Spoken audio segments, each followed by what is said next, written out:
Finished training for the day? Time to fight post-workout fatigue with Core Power Protein Shakes. They're packed with 26 grams of high-quality protein to build muscle and electrolytes to help hydrate.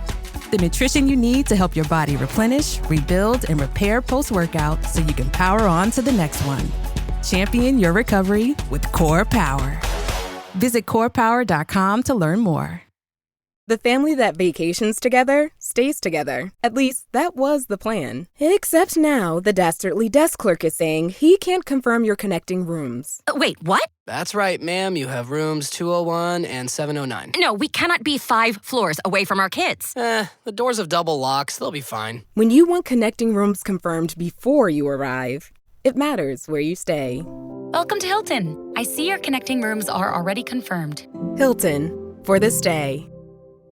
This episode is brought to you by Indeed. When your computer breaks, you don't wait for it to magically start working again. You fix the problem. So why wait to hire the people your company desperately needs? Use Indeed's sponsored jobs to hire top talent fast. And even better, you only pay for results.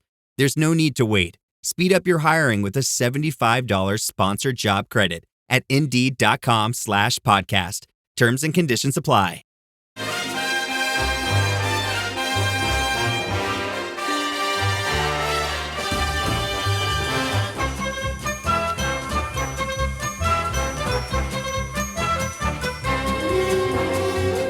Hello everyone, I'm Chris Wynn and welcome to How We're the Podcast. And after a fortnight of international nonsense and me feeling generally crap with the lurgy I picked up from the kids, we can all now rejoice in the fact we've finally made it to match day.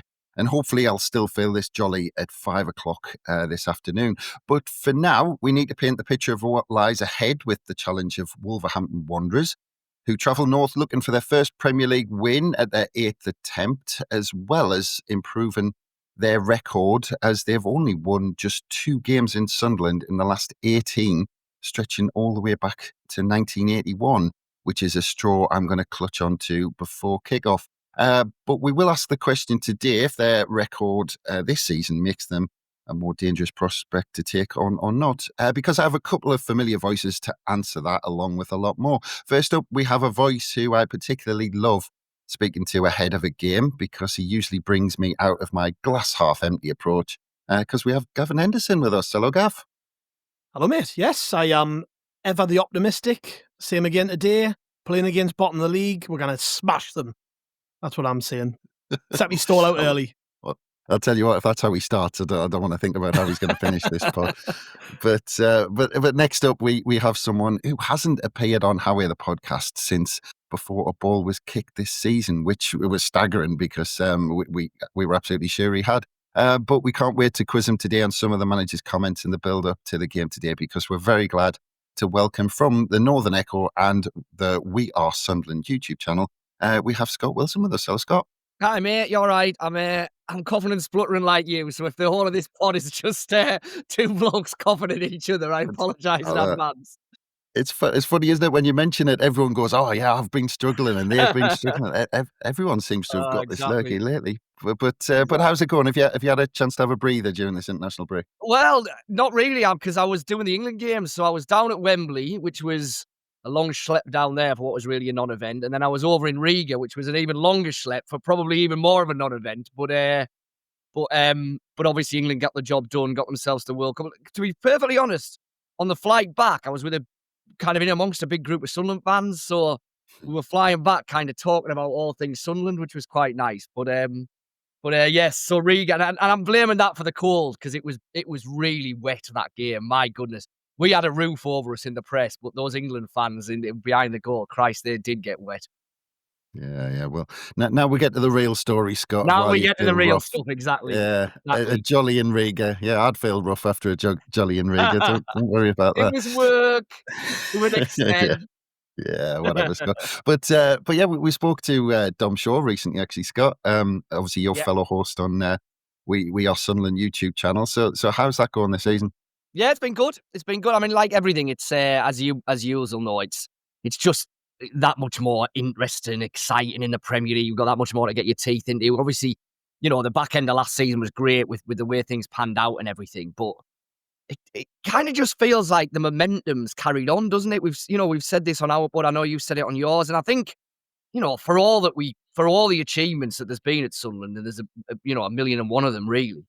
I think one of the biggest ones is that they've just successfully carried on all of that feel-good factor, all of that excitement, everything that came at the back end of last season. It's never really wilted, has it now?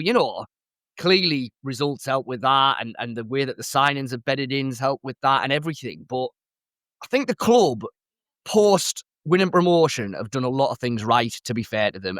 And we've kicked the club plenty of times in the past when they haven't done things right. So, I think they probably, there's a lot of people at the top end of that club who do deserve a pat on the back for just the way everything's gone so far, really. Yeah, we'll definitely get into that. We also mentioned to Dom your snazzy We Are Sunderland background as well, which I'm gutted you haven't got behind you today. Yeah. Well, funny enough, we just recorded one crack of dawn this morning. So, yes, no, that's put back away. It's a bloody nightmare to get up and fiddle around with, otherwise I would do it for you. But yeah, no, it's a pain in the backside, but there we go. Has it made you think about some How We're the Podcast wallpaper or anything, Gav?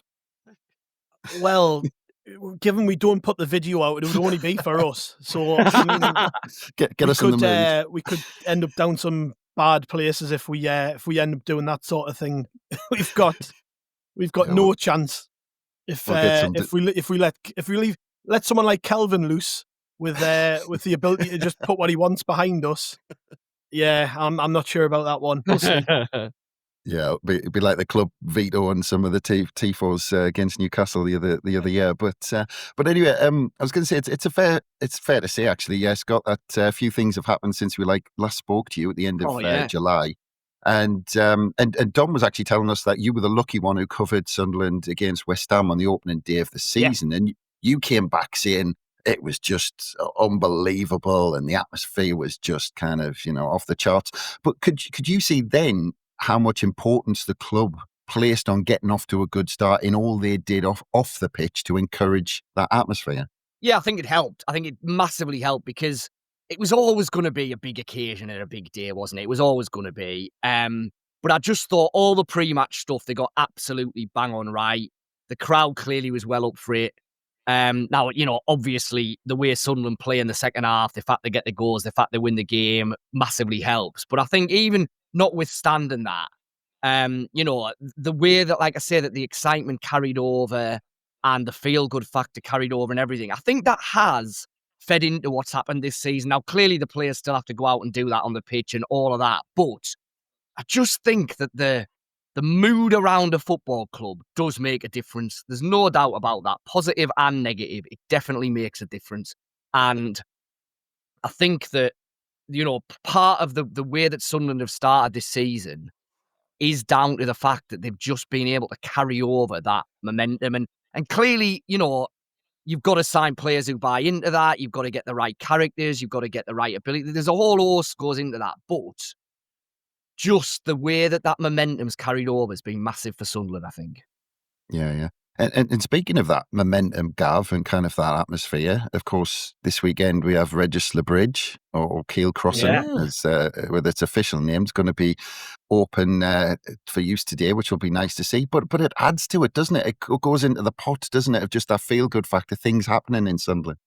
Yeah, there's a real sense of occasion and atmosphere about pretty much every game we've played since Coventry, I think. Every game has had something which there's been a focus around. Obviously, this week is Founders Week, so the club have done talk-ins at the Stadium of Light with Kevin Ball, Peter Reid, Gary Bennett, Jermaine Defoe, Adjilise was at that one too, Howard Gale. I think on the club's YouTube channel, they've done interviews with Phil Bardsley, John O'Shea, Wes Brown, players who've done things for Sunderland in the past.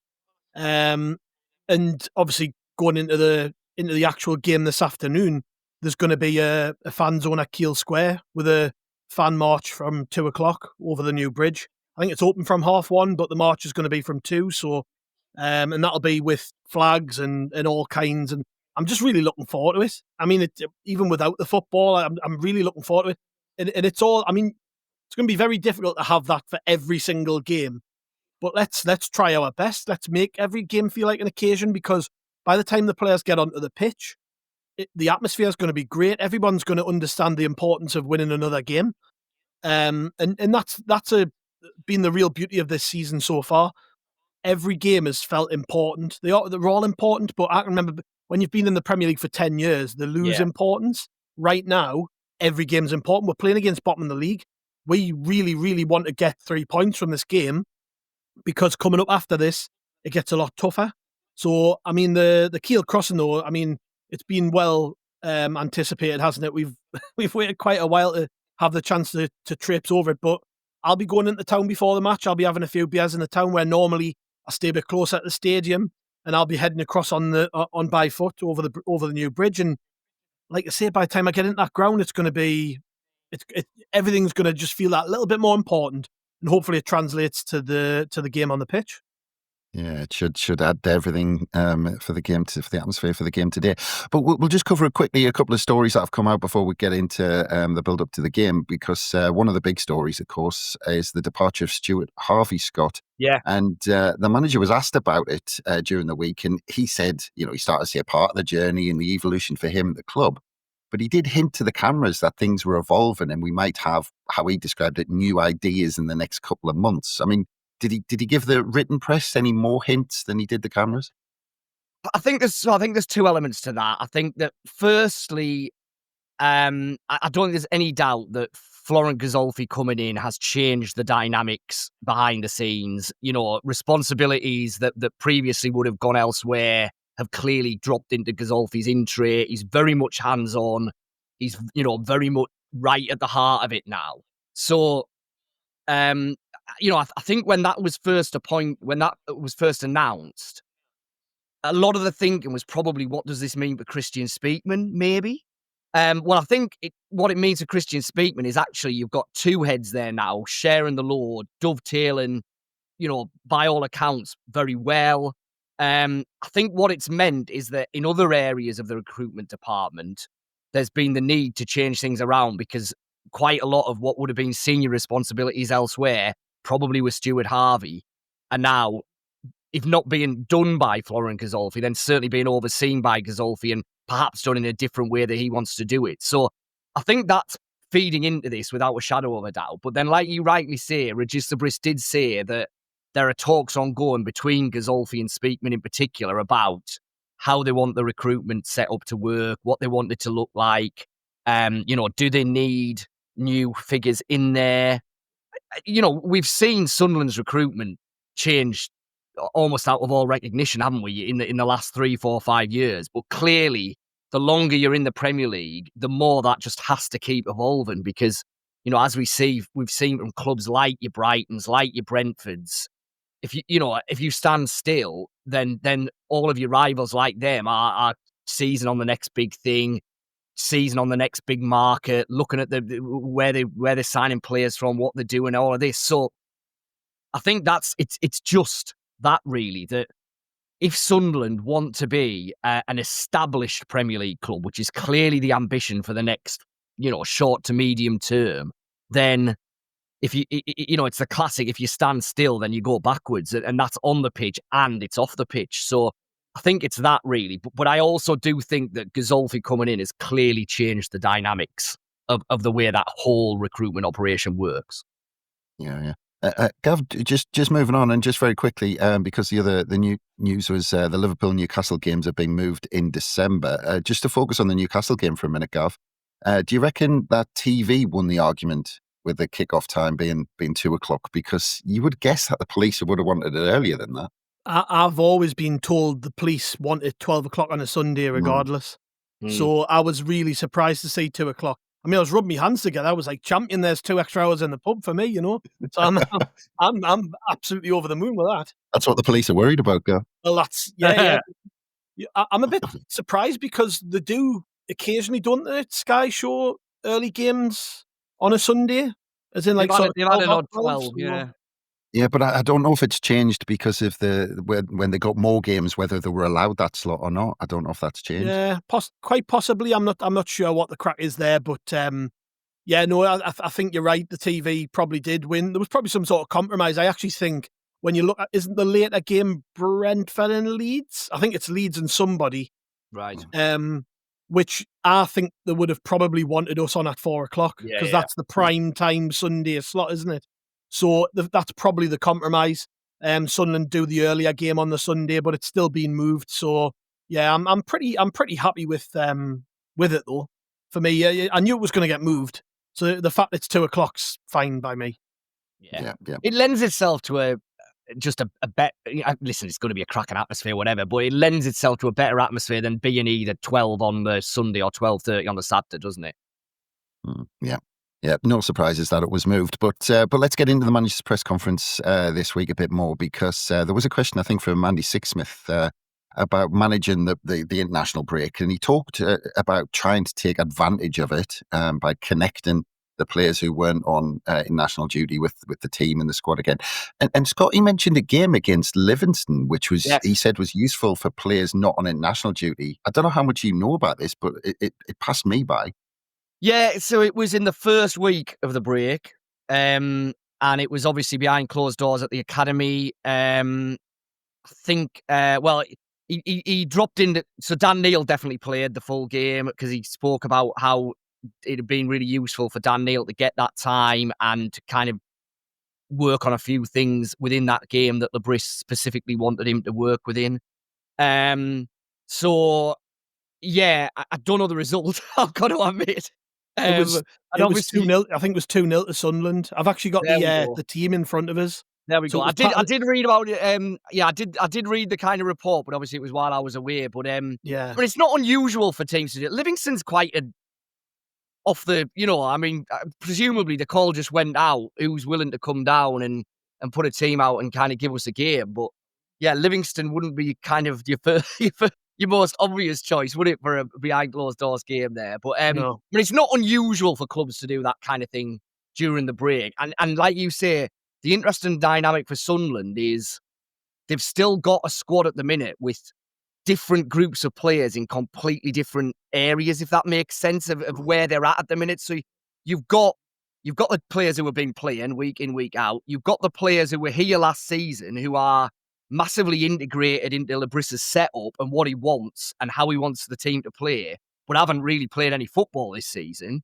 And then obviously you've got the players who came late in the window who not only have not played a lot of football for Sunderland, but haven't even done a lot of training really yet with Lebris to get through his methods and what, his the pressing triggers and all shape and all this kind of stuff. So I suspect this week's been really useful for that last group in particular, for Lebris to be able to really, get some detailed training ground working, because everything that we've seen about Lebris, the way that he is, the way that he conducts himself, the way he sets his team up, it's really, really clear how much stock he puts in what's happening on the training ground, and that really detailed tactical, technical stuff that does take time. You do need time on the pitch with those players to be able to do that. How then, Gav, tell us the team. Yeah, I was going to say, I've got it in front of us. It was Pato in goal. Then we had Jensen Jones right back, Joe Anderson left back, Lucharel, Getroida and Luke O'Nien as the centre halves. Yeah. Then there was a midfield four of Reece Walsh, who's just came back from South Shields on loan. So he's been playing in the National League North. Dan Neil, Harrison Jones, Enzo Lefay was the only regular who played in that game. And then the front two were Ahmed Abdullahi and Brian Broby. And the bench was mainly kids, but interestingly nestled in there was Jay Matete. He was the only one of the bomb squad involved in that game. Because obviously, you've got Jan Paveda, Abdullah Bar, Timothy Pembele. Yeah. And I've probably missed a couple, but notable omissions from that team. But yeah, interesting that I actually said last week, Chris, that I thought the under-21s game on Monday might have been a good chance to give people I'm looking particularly at Dan Neil and Luke O'Nien here.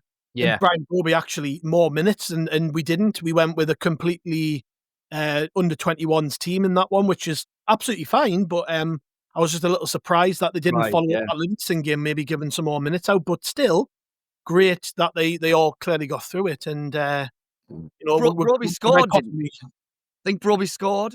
I think I heard that. I haven't heard any of the other goal scorers. Yeah, no, I think Broby scored because, again, Lebris was talking about him yesterday and kind of how he's settling in. And what I thought was interesting was I think it's going to be on our site on Saturday morning. So without giving everything away, he was quite good on Broby in that he basically said, you've got a player there who's been at Ajax. And all right, Ajax last season weren't necessarily the Ajax that we always kind of think of them are. But in general, he's playing for a team that are creating a whole host of chances, winning games left, right, and centre. He's scoring a lot of goals, but he's getting a lot there. He's being asked to play in a certain way for a team that are dominating football matches. He's obviously joining a team in Sunderland in the Premier League where the games are so much more competitive.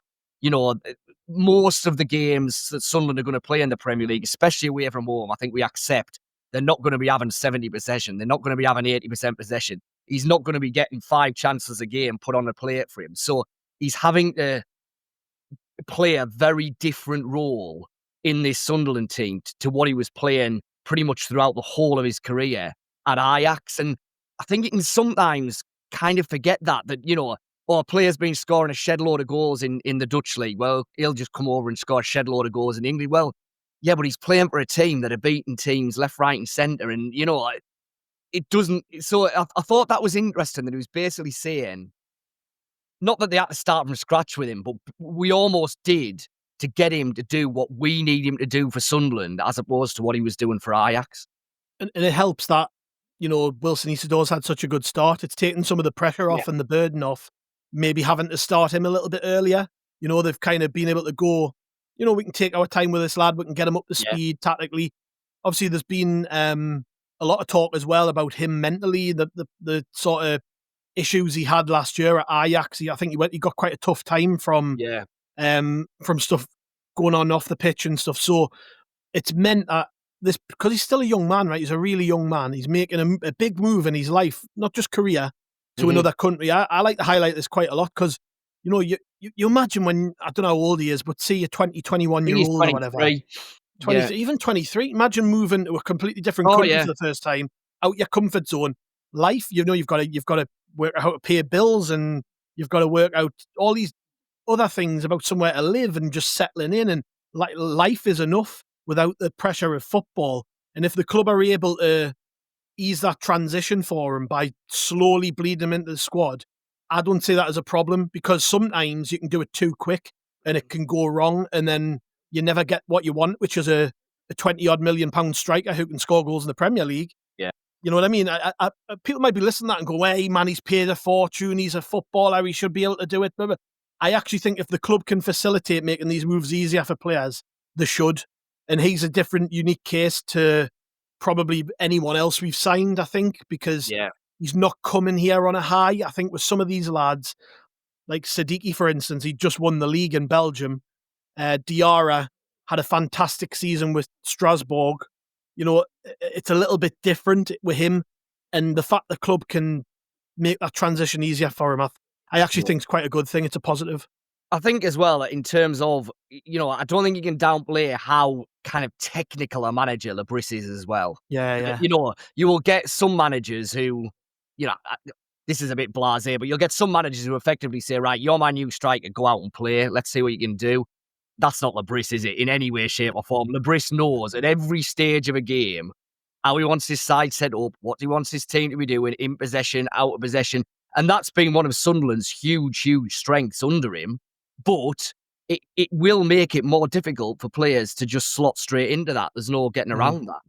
Well, he talked a little bit about that, Scott, because he was asked, I think it was Andy Sixsmith, I think, who asked him a question about Sunderland not being outfought.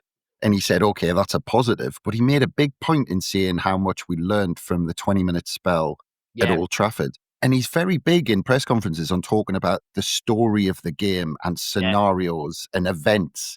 So he doesn't look as a football game as just you react to things. He sees things as mini stories, doesn't he, during a game? Yeah, and I think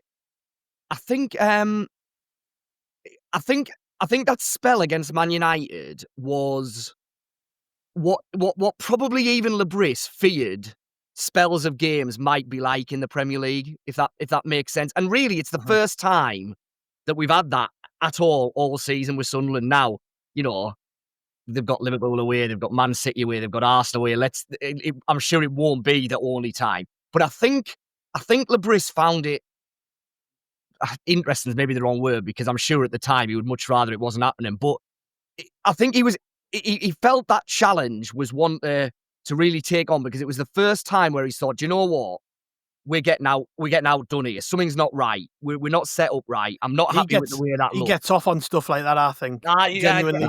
Do you know, like when we went down to 10 men against Villa, I think there's a part of him who likes that. Rebels in it. Yeah, I think you're absolutely right, because that's it. That's his strength, isn't it? It's problem solving. It's right, okay, and yeah. I thought that it was telling that he made the change, you know, the early change that he made, ripped everything up really. And while obviously Sunderland didn't come back to win the game, they undoubtedly did improve and got themselves back into it and had a sniff in the second half, didn't they? Whereas, you know, there was a danger of them being all at sea towards the end of that first half. So he's a manager who'll be quite prepared to do that. But I think he feels that that's challenges that will come up sporadically in the Premier League, and they will, won't they? Yeah, you started that sentence by saying he probably wouldn't use interesting, but I think that's exactly the word that he would use about it. But before we get into Wolves, we'll just stop there for a quick break. So we'll be back after these.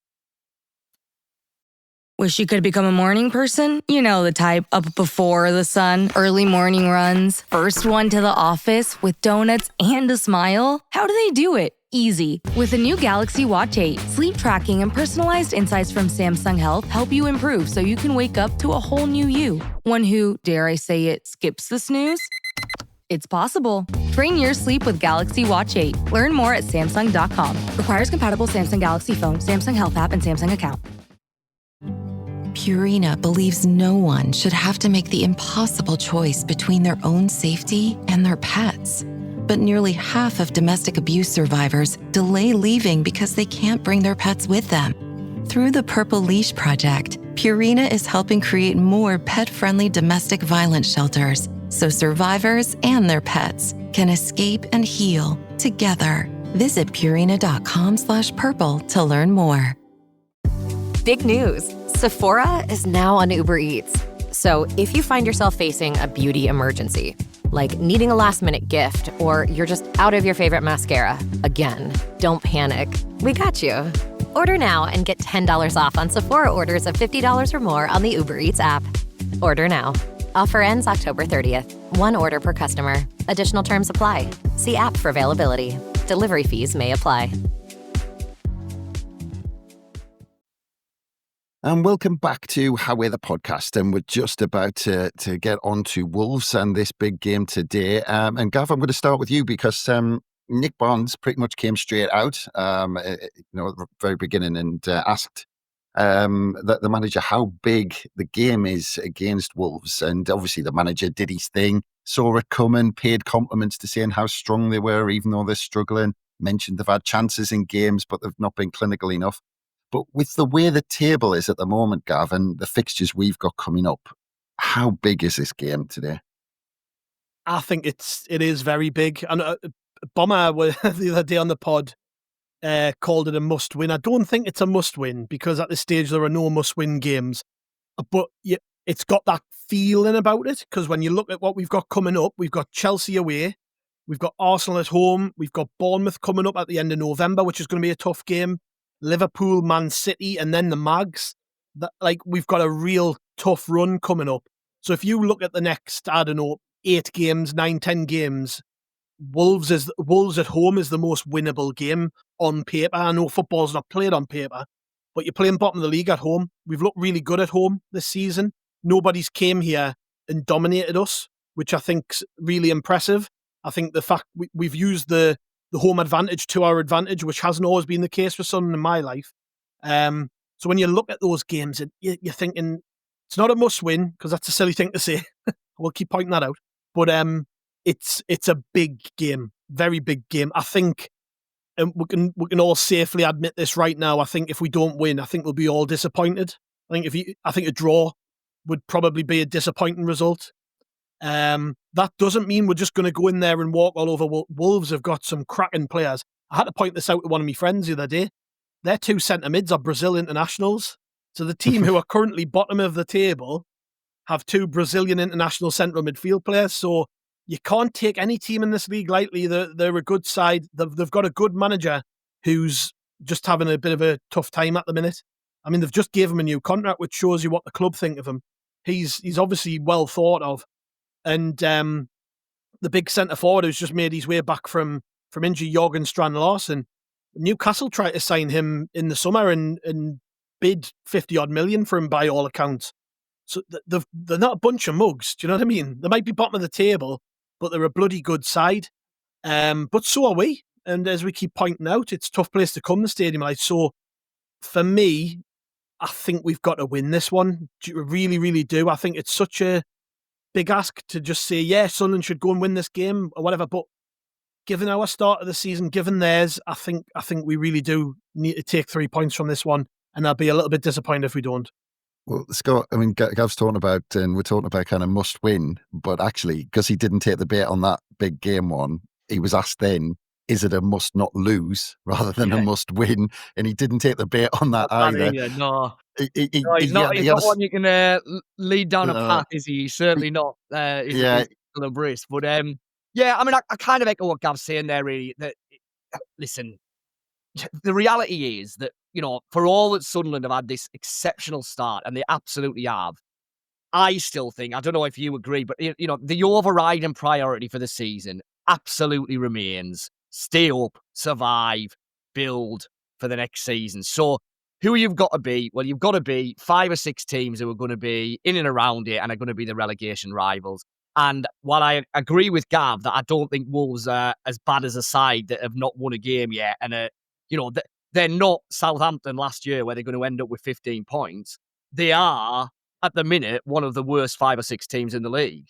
So it's a game that you absolutely have to be targeting as a great opportunity. I mean, Sunderland obviously slipped up, didn't they, when they lost to Burnley, which was one of the games against a side in and around them. Now, the impact of that has undoubtedly been massively lessened by the fact that they've picked up these superb results away at Forest, beating West Ham at home, beating Brentford at home, getting the Villa point, great battling point at Palace. So that's almost given them the free pass for that Burnley defeat. Slightly the worry would be that if you slip up against Wolves, with the games that you've got coming up off the back of that, as Gav's quite rightly pointed out, are you going to get that free pass again, or is that actually going to be a damaging result? So, it's a big old game. It's clearly not must win because Sunderland are in a great position in the league table and there's shed loads of games left, etc., etc. But it just feels like a big, big opportunity that you'd really want them to take. Yeah. Just quickly, Gav, because I did wonder whether there was a chink in the armour because when he was answering that question about Bain must not lose, he did then let out a little sentence where actually somebody went, did you say that? When he said, we need to score 2 goals. Yeah. I think it was Keith Downey followed up on that, wasn't it? Yeah. I mean, Gav, do you reckon that's a little hint that we might be on the front foot? Or was he just simply saying we needed 2 goals? I don't know. He should consider a career in politics after football, I think, Reggie Slivers, because he's very careful with what he says and he's very good at dodging questions, isn't he?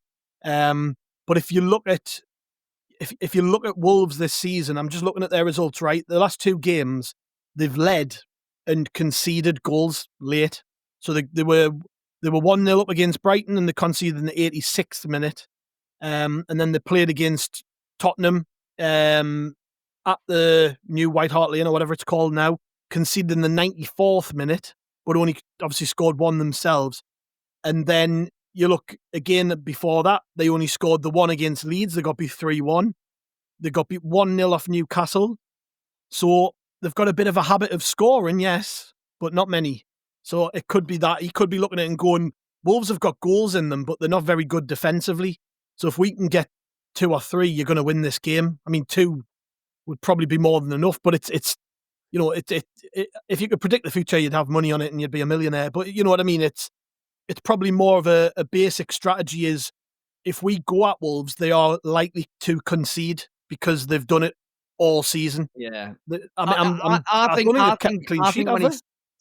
when he said that, it was more that he was kind of saying, the ideal scenario in kind of any game is that you get a couple of goals up because you've got a bit of breathing space then. And actually, that's only happened to Sunderland in the opening game this season, isn't it? That's the only game where they've been 2 goals up, I think I'm right in saying.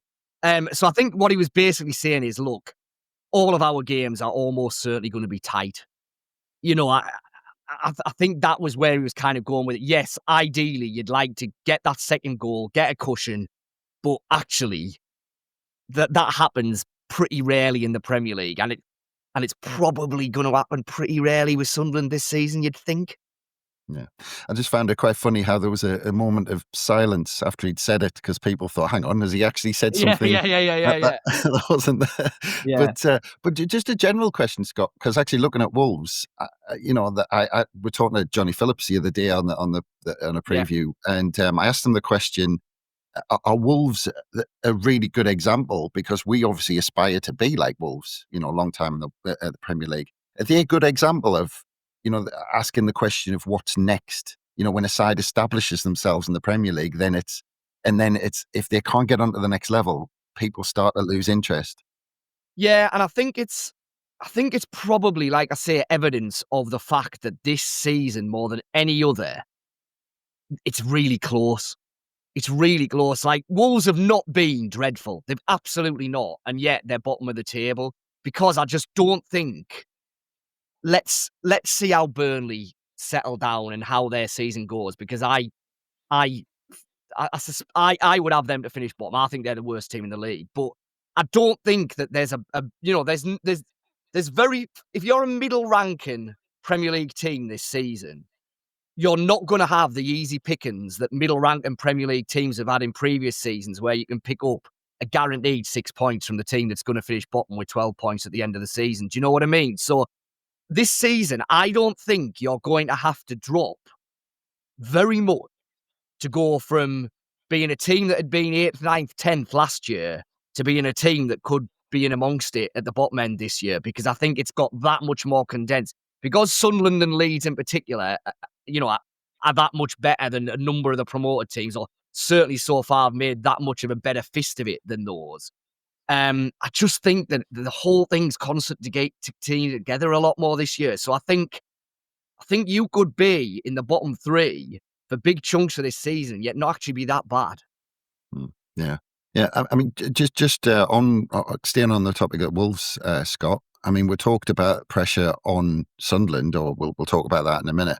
But with Wolves looking to get their first win on the board, do you think that's going to come into the thinking with their approach? I think it's massive pressure for them. I think, I do. We've said that this is a big old game for Sunderland. I think if we're having this podcast as Wolves reporters and fans, we're saying it's an even bigger game for them, because, rightly or wrongly, Wolves will look at it and think, well, Christ almighty, if we can't win at Sunderland, newly promoted team, yes, they've started well, but where the hell is this first win going to come from? So, I do think it's absolutely massive for Wolves. Off the back of the international break, if their managers had the new contract, they've clearly got faith in him and all this. But if Wolves are in this same situation going into the next international break, then surely massive questions are going to have to be asked around that football club. Whereas at the minute that, they're looking at it thinking, well, okay, we can kick on here. But they're going to have to start somewhere very, very soon. And like I said, they'll be saying that has to be at Sunderland. You take a look at their fixtures, you talk about ours being tough. Their next 2 are their real, well, actually you could argue their next 3 are their big chance to maybe get some points. Because they've got us, they've got Burnley at home, and then they go away to Fulham. But I mean, after that, Chelsea away, Palace, who've just came off the back of the longest unbeaten streak in the league, Villa, who are improving, Forest, who may very well have a new manager by that point, Man United, who, as we've seen, they've got quality, Arsenal. It goes on and on and on, right over up until the new year. This is their chance to get points. They'll be looking at Sunderland away and Burnley at home as, if we, well, really they'll be saying 6 points, won't they? But they'll certainly be saying 4. If we can't get our season up and running off the back of those 2 games, then when's it going to happen? So, that can work one of 2 ways, can't it? It can get them G'd up for it, and it can make them come flying out the traps and be on the front foot and have a right go at Sunderland. Or it can make them edgy. And if Sunderland take the lead, What does that do to the Wolves fans? What does that do to the players on the pitch? What does that do to the manager? You know, that it does feel for me like one of those games where it's always important. Classic cliche alert here, but first goal, really important, I think. Because if Sunderland get it, the wind's in their sails, real questions to be asked of Wolves then. If Wolves get it, then they've got something to cling on to, haven't they? And it's different questions asked to Sunderland then. Yeah. Register Bree's been given lectures on those stock answers there, Scott, has he? Exactly, exactly, yeah. Yeah. But Gav, we're talking about Wolves' mentality with trying to get that win on the board. You look at Sunderland, and I think that the manager and the players have quite enjoyed this status as being underdogs for pretty much every game we've played this season. Even, that Burnley game was an event for Burnley, so we went there slightly under the cosh for that one, Gav. I mean, how's that mentality change when almost you go into a situation now suddenly, a few games in where it's like, you're expected to win this game?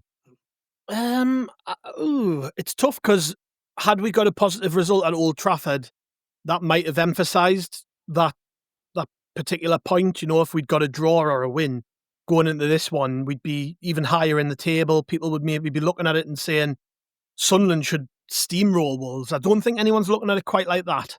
I think it's still too early in the season to be making such wild claims about us. So yeah, we'll be favourites with the bookies, but I can't imagine that ultimately all it matters is the manager and the players, and they will not be thinking like that. We know the way that he thinks and the way he wants the players to think. So I think they'll probably feel just like they did in most of the recent home games. I don't feel any different. I don't know about you. I know that I'm saying we probably should win this game. I'd be disappointed with anything less than a win. But I don't think they've not got that kind of mentality as a group. As a fan, I'm feeling like that. They go into every game feeling like that. They go into every game thinking we should win this game. We've got to win this game. And that might well change. I don't know. I don't know whether that when it comes round to kick-off time and they're looking around and they're thinking, bloody hell, there's pressure on us here. That might change with some individuals. But for me, it's the same as when we played Brentford. It's the same as probably when we played West Ham. I think the lads will go out there and just be like, this is a chance to win. It's been repeated repeatedly this season, hasn't it? I remember Nordi Mukiele saying it. I think it was after the Forest game.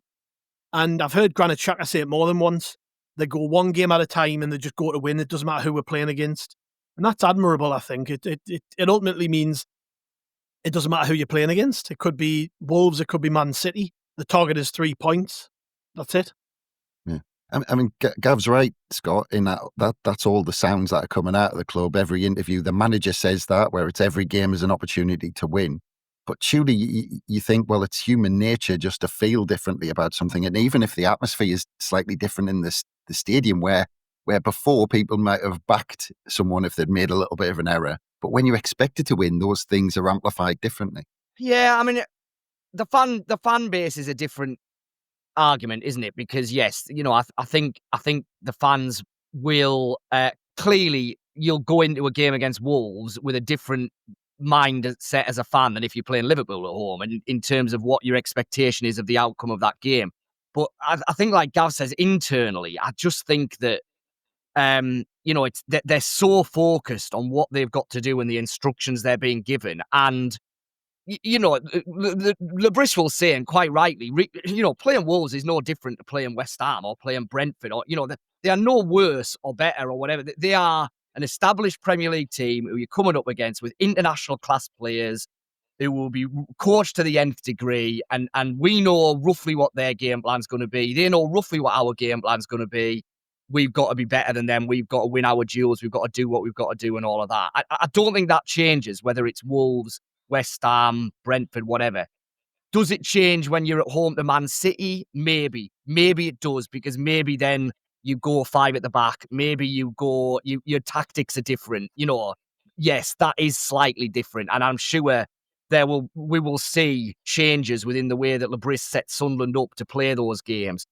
But I don't think we'll see it just because Wolves are bottom of the league, that all of a sudden it's like, right, it's a completely different mindset than if we're playing West Ham or Brentford or any of that. if you like, middle rank and whatever you want to call it, level of Premier League team.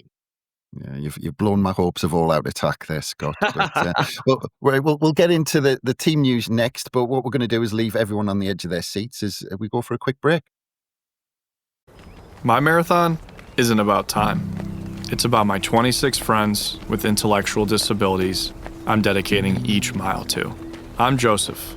I'm running my first Bank of America Chicago Marathon for Special Olympics Illinois to help give my friends a place to shine. Join Bank of America in supporting Joseph's cause. Give if you can at BofA.com/supportJoseph. What would you like the power to do? Bank of America. References to charitable organizations is not an endorsement by Bank of America Corporation. This episode is brought to you by Nature's Bounty. Nature's Bounty believes your body is brilliant, naturally designed to thrive, inside and out. For those always looking for new ways to support your health from head to heels, Nature's Bounty has a range of over 400 vitamins and supplements born from 50 years of trust and care. Nature's Bounty. It's in your nature. Visit naturesbounty.com to learn more. Anyone can follow. It takes something special to be an original, which is why the 2025 Lincoln Navigator SUV arrives with new ways of surrounding you in luxury, including the ultra-wide 48-inch panoramic display and the multi-sensory Lincoln Rejuvenate experience. A true original never stops evolving. So meet the 2025 Navigator, the original that's all new and better than ever. Learn more at Lincoln.com. Lincoln and Navigator are trademarks of Ford or its affiliates. And welcome back to How We're the Podcast. And we'll go straight into what we think the team is and the latest team news, because, Scott, the main question on everyone's lips, and thankfully Nick Barnes came straight out and asked him about the fitness of Noah Sadiki and Omar Alderete. The signs were positive that they could feature, but I don't know, but he gave good hints, but I'd be surprised if they were both in the starting 11. If you're asking me now, I think Sadiki starts and Alderete doesn't, personally. That was the kind of vibe I got. I mean, we've spent all week writing about how they're going to cover for Sadiki, what happens, isn't this an absolute devastation, blah, blah, blah. Well, sounds like he had an ankle sprain that he's kind of had in the past, and he kind of almost willingly pulled out and said, right, I'm just not right. So Lebris was basically saying, so we spoke to him Thursday morning, he was basically saying, he's been here, I'm more than happy with where he's at. He's got a training session on Thursday afternoon. He's got a training session on Friday. If he comes through them, I've got no worries about him. So assuming he's come through them all right, I think he starts. Clearly the difference with Alderete is he's been 20 hours away playing in the Far East. He's had all that travelling on top of this muscular strain that saw him come off at the end. Now, Lebris did say, as of yesterday when we spoke to him, he hadn't actually seen Alderete. He'd spoken to him. He was due to see him that afternoon. It sounds like the injury scare is minor, if anything. I think it was probably just a case of a bit of muscular tightness towards the end of the game, and sensibly, in a friendly, they took him off. But he has had 20 hours of travelling, and Regis Lebris will have spent most of this week working with the defenders that he's had at the training ground. So I think if it was a cup final tomorrow and he desperately wanted to play both of them, they'd both be playing. But my guess would be Sadiki starts, Alderete maybe on the bench. Yeah. Gav, actually, with Sadiki, it was quite interesting because he said that it's an injury that he's had before and he knows how to manage it. And I wasn't sure whether that was a good thing or not. Well, I think we've all sprained our ankles, haven't we? So, we've all been in that situation before. And I think if this is something which happens frequently, it used to happen to me quite a lot. I'm no professional footballer, as this physique kind of outlined. But when I used to play football, if I sprained my ankle, it would happen again and again and again. It's kind of something which, so if he's been in this position before and recently, maybe you're right, maybe he just understands his own body and thought, yeah, I've done this before, I need to not play today. Yeah. And I saw footage of him. I don't know if you saw, it was like a video going around from, I think, Habib Diarra's social media, and he was filming Sadiki walking around the dressing room and he looked okay. There's training pictures of Sadiki from Thursday. I think I'm in full agreement with Scott. I think he's fine. When I saw those videos of him with the DR Congo national team, limping. He wasn't on crutches. He didn't have a boot on. If it was serious, he would have probably at least had a boot on or at least been using crutches. He wasn't. So I think he plays, personally. He's a young man. He knows his own body. Alderete is a different kettle of fish. I'm going to agree with Scott on that. I think the fact that Regis Labrise highlighted the travel time was interesting. Because if you're injured and you've sat on a plane for that long, are you going to be ready to play 90 minutes of Premier League, intense Premier League football against a very physical forward line? We've talked a lot over the international break about how you get Dan Ballard into the team. I think we've got our answer. As much as I love Omar Alderete, and he's a completely different type of defender to Dan Ballard, I think this is a game in which you need Ballard in there. I think we've got to try our best to get Ballard in somehow to deal with Strand Larsen. Possibly that would be the option I would go with. I would stick in Dan Ballard instead of Alderete, but I'm praying he's fit because I would like to see some sort of shift in defence. I would like to see Hume at left back, Alderete, Ballard, Mukiele as the back four for this one, just to cover for the fact I'm not completely sold on Masuaku, but if Alderete is not going to be fit there, it's a very easy swap, isn't it? Yeah, I mean, Scott, he was asked 2 questions on Dan Ballard in that press conference, which I think said a lot because everyone was expecting him to maybe be the story if Alderete was out. But it was interesting because he said he started the season in the team, then got injured. Someone else came in and played well. So that is a positive for the squad and competition is good. So he doesn't seem to have this problem that everyone else is saying, oh, let's crowbar him in somewhere, Dan Ballard. And he's thinking, well, no, I've got a good player on the bench, so that's great. Yeah, that's exactly it. And obviously Mukiele and Alderete have been fantastic, haven't they? So while, there's an understandable, how can you get Dan Ballard back into this team? He's too good to not be in the team. Well, Labrise will say, actually, if I'm happy with what I've got, then no. But it feels like it makes the Alderete decision that much easier, doesn't it? If there's any semblance of it being a bit of a risk, then don't take it because you've got Ballard. Masuaku's the interesting one because didn't have a great game at Old Trafford, did he? Let's be brutally honest. There are options there, aren't there? Obviously, Serkin's not back yet, Alazy's not back there, so there's not really a natural left-back option, if you like, for the last game that Ronaldo's out for. But Hume can move across. Would he be interested in bringing Luke O'Nien in at right back, Hume at left back? I think there's others ahead of him in the pecking order at the minute.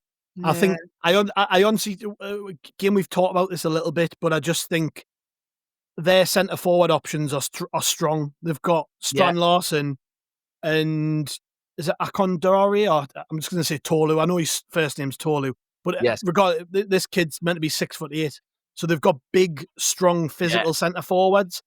I don't know if you've watched that Northern Ireland game against Germany the other night, but Ballard was unbelievable. He just completely, he won everything. I mean, we've seen him do it all season. I just think you've got to, he's in form. Regardless of the fact he's not starting games, he's in form. Every time Ballard stepped out on the pitch recently, he's looked very good. And I just think, I watched him up again. He was up against Voltemada, the Newcastle striker. Yeah. He did score from a corner, but he wasn't Ballard's man. He was being weirdly marked by an attacking midfield player who was about a foot smaller than him. But in the game, Ballard dominated in that box, and Voltemada's a big lad. And I'm seeing repetition in Ballard's performances. We brought him on against Man United, and Šeško never got a touch after that point. Yeah. Every time you put him up against a big physical striker, he seems to win the battle across the game.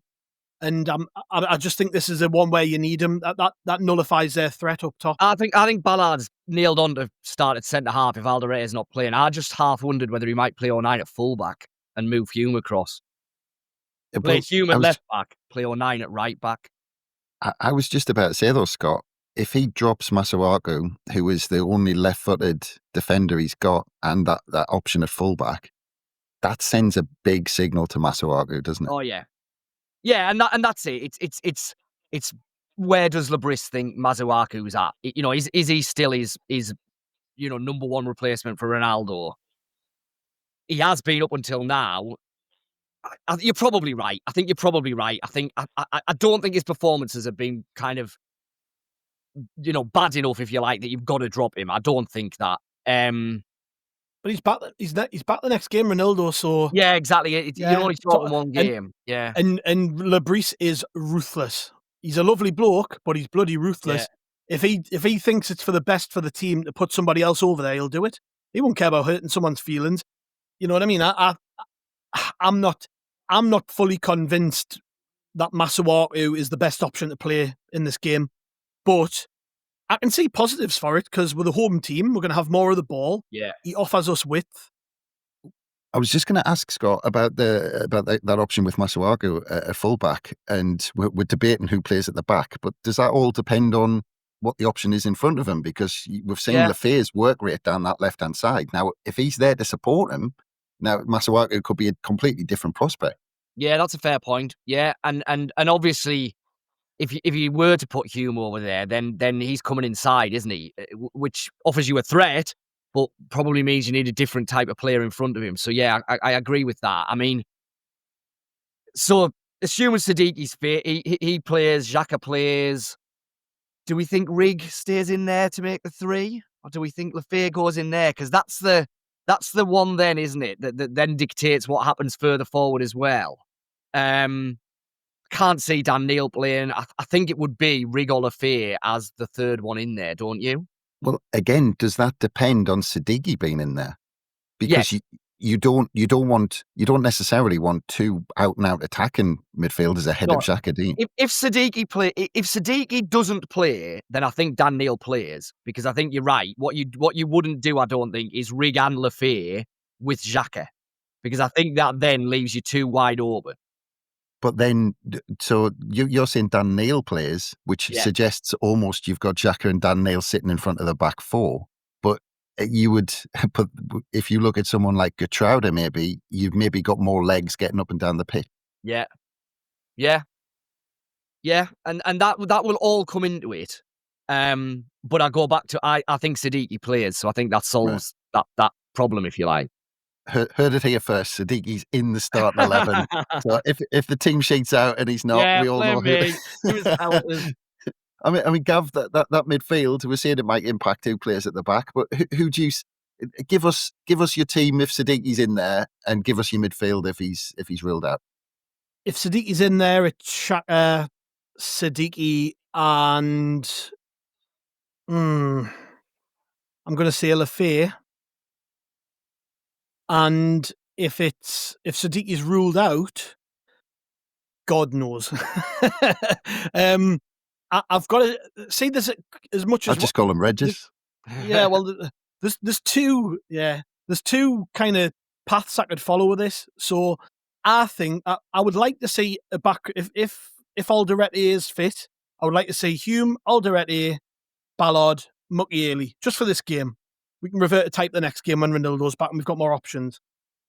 But I can also see a scenario where Gertrude's in there somewhere. He tries to get him on the pitch, and that could impact who plays in midfield, because he's brought him on in holding midfield alongside Xhaka in quite a lot of these games. So if Sadiki's not available, I still think he'll want to play, because we've shifted from playing a system where we have one holding player, which was Dan Neil in the Championship with 2 8s ahead. We've now gone to a system with 2 holding players and 1 floater in front. So I can see a scenario where Gertrude plays in midfield as well. I can see a scenario where he plays in defence. But what I'm thinking is it'll be Sadiki, Xhaka, Lafay, with the wide players. Again, there's so many options. I'm not sure. I'm really not sure on this one. It's tough, isn't it? It's our buzzword, options at the minute. That's our buzzword. The reason there's options, Chris, is particularly on the wings. I don't think anybody's really nailed down the place.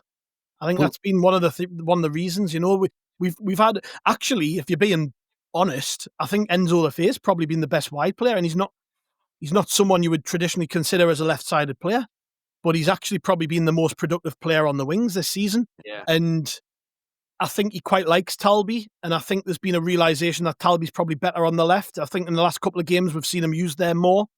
I'm interested to see him get a game out there, but he's been away on international duty. Adingra's been on international duty. Traore's been on international duty and started the last game and actually had a decent game, I thought, at Old Trafford. So he's another one.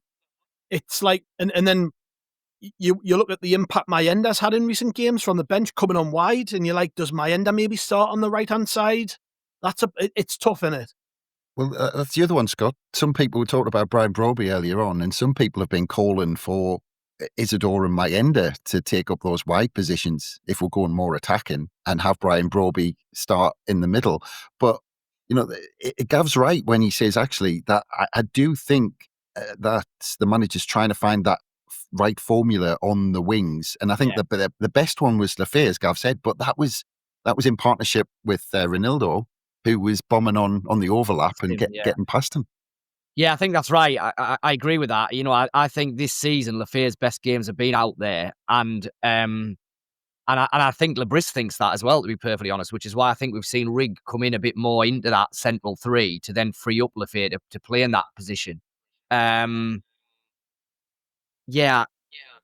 If I had to guess now, I'd go Xhaka, Sadiki, and Rig.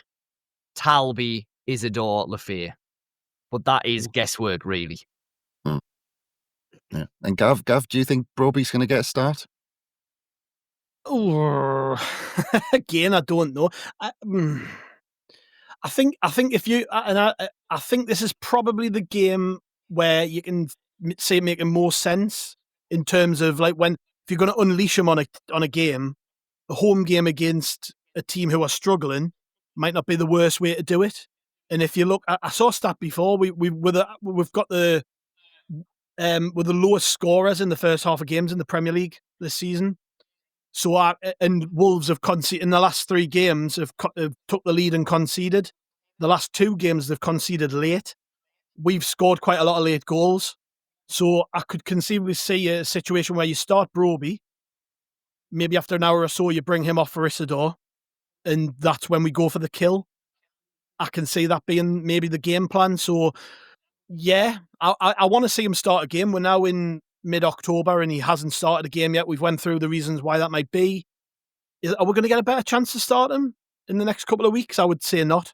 I think this is a good time to get him in there if he's up to speed, and he's had now 2 international breaks with the manager where it's just been on the training ground, focused training, getting him ready. And I wouldn't be at all surprised if this is the one to look at and go, yeah, actually, that makes sense. I would like to see, if you start him, though, I would like to see him on the pitch at the same time as Mayenda, because I think he's a bit of a foil, Broby, isn't he? He's different to Isidore. He's different to Mayenda as a out-and-out striker. He'll probably play with his back to goal quite a bit, holding the ball up against defenders. Well, you want Mayenda running past him in that situation, because Mayenda's fantastic when he's got people to play off. So, yeah, that would probably be my front line. Them 2 with the left-hand side. I'm not sure still. I'm inclined to say Talby, I think Talby deserves a start on the left. I think he's looked really good there. But we've got options, which is the main thing. Yeah, I think it's a sign of the times that we have absolutely no clue what the manager is going to do. But let's get into how the game's going to go and some predictions. Because Scott, I mean, I spoke to again Johnny Phillips before the game. He was saying he thinks that Wolves are going to sit and wait for Sunderland's press. And I think the way we set up, we wait for the opposition's press as well. Yeah. So it sounds like there's going to be this stalemate where both sides are waiting for each other to make that press and then make their move, which could make for a bit of a strange game. Yeah, I can see it. I can see that kind of a game, to be perfectly honest. I think it will be tight. I think that I think it'll be a game that doesn't have a whole host of chances for either side. I don't think it'll be wide open because, like you say, Lebris just doesn't set Sunderland up like that full stop. And Wolves will come and be organised. And I think you're right. I think initially, at least, they'll almost invite Sunderland onto them. So I think you could see a bit of cat and mouse for a chunk of this game. And then you would, as games tend to do, it'll open up. I mean, I fancy Sunderland. I think Sunderland will win it. But I think it'll be 2-1, 1-0, that type of a game. I'll go 2-1.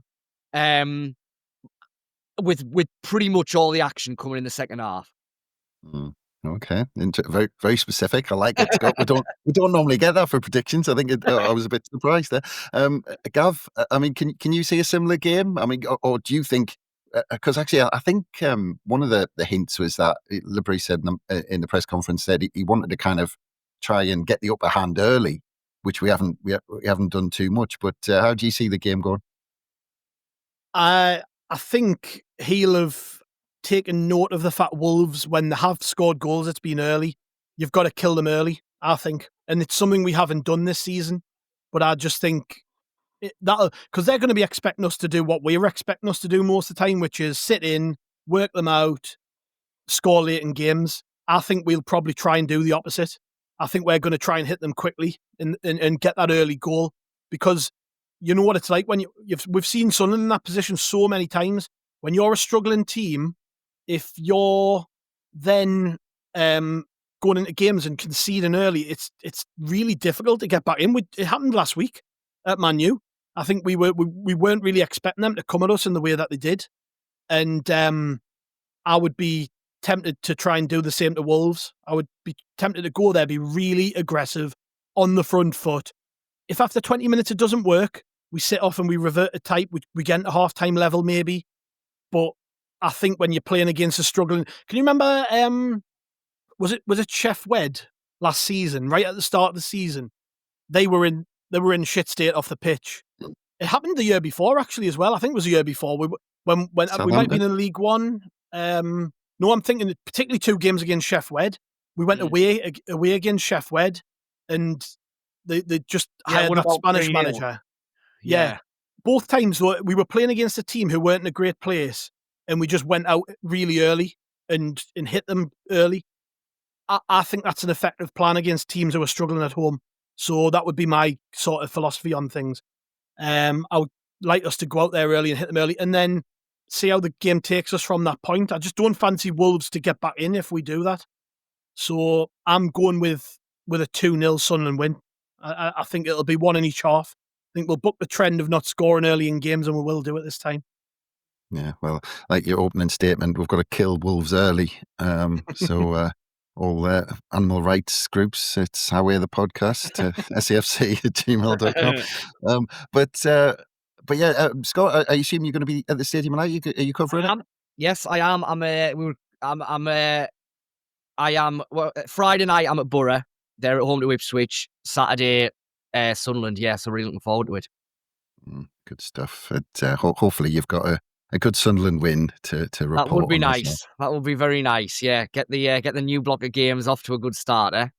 That's it. That's a good place to leave things. So it just leaves us to say thank you very much, Scott. Always a pleasure, and we appreciate your time, mate. No, anytime at all. Enjoyed it, lads.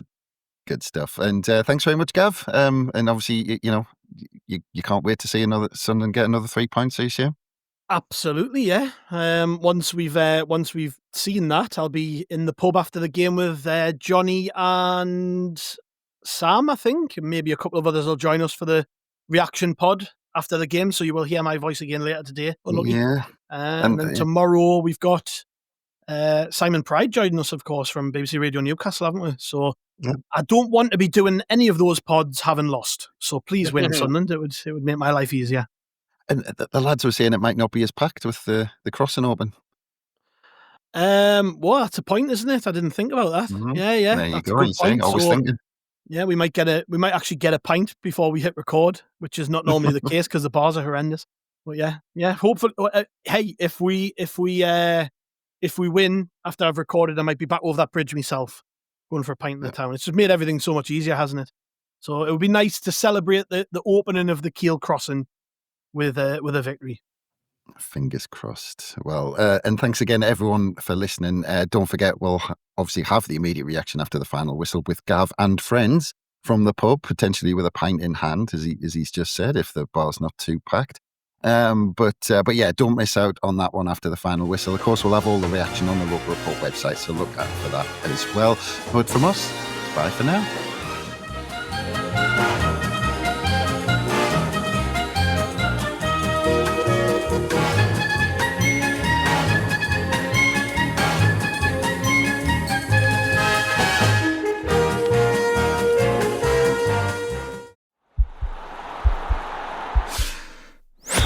This podcast is part of the Sports Social Podcast Network.